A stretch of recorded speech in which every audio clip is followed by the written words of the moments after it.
ఈరోజు 41 division corporator పూజిత ప్రవీణ్ గౌడ్ని శ్రీ సీతారామాంజనేయ ఆలయ committee Chandrasekhar colony వారు సత్కరించారు. 41వ డివిజన్లో ఏమేం సమస్యలు ఉన్నాయో వారిని అడిగి తెలుసుకున్నారు. ఇంకా నేను ఇప్పటికే కాలనీ యొక్క సమస్యలను అడిగి తెలుసుకుంటున్నానని ఆయన తెలపడం జరిగింది. అదేవిధంగా నేను 41వ వార్డుని అభివృద్ధి చేస్తానని, పూర్వము నేను చేసిన అభివృద్ధి పనులే, నేను చేసిన సహాయ సహకారాలే నన్ను గెలిపించాయని ఆయన తెలిపారు. అంతేకాకుండా శ్రీ సీతారామాంజనేయ స్వామి ఆలయానికి కావలసిన పనులను తాను చేసి పెడతానని హామీ ఇవ్వడం జరిగింది.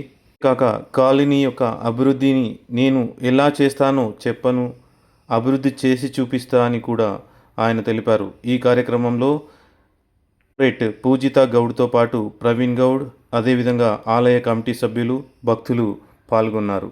ఇన్వైట్ చేయాలని అనుకున్నాము, ఇన్వైట్ చేసాము. మాకు అదే చాలా సంతోషం.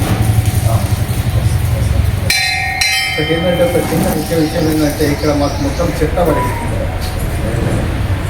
ఆ చెత్తను ఒకటి నిర్మూలించేసి అక్కడ ఒక నిర్వాళి విగ్రహం కమిటీ అనుకున్న తర్వాత ఏదైనా ఒక విగ్రహం పెట్టాలని కమిటీ నిర్ణయం మీద అప్పుడు ఒక విగ్రహం పెట్టి లేకపోతే చెత్త అనేది అక్కడ పడదు.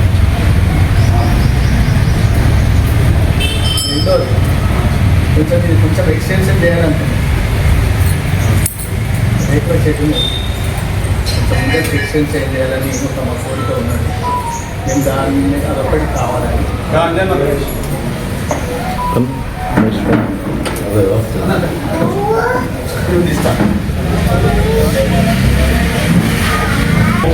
అది కూడా పేమెంట్ కావాలి.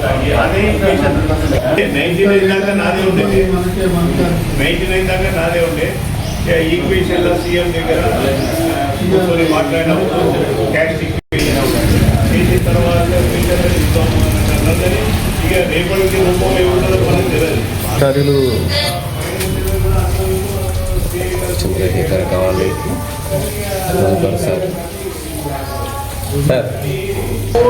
ఏమున్నా మీ సహకారం చేయము, మేము తర్వాత ఆ రకంగానే అయిందనుకో. చనిపోయిన అంతా ఇట్లనే ఉంటుంది. నా సహకారం ఫస్ట్ నాకేమోనండి అన్న ఏదన్నా నెగిటివ్ చేసేవాడు నేను ఇలా ఫీల్డ్ ఉండదు.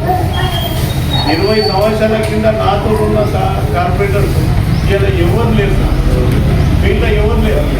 మా పేరు ఇప్పటిదాకా వచ్చిందంటే మేము చేసిన కార్యక్రమం, మేము ఏం చేసినాము ఇప్పటికి కూడా అన్నీ మర్చిపోదాం సార్. చేసినాక చెప్తానే.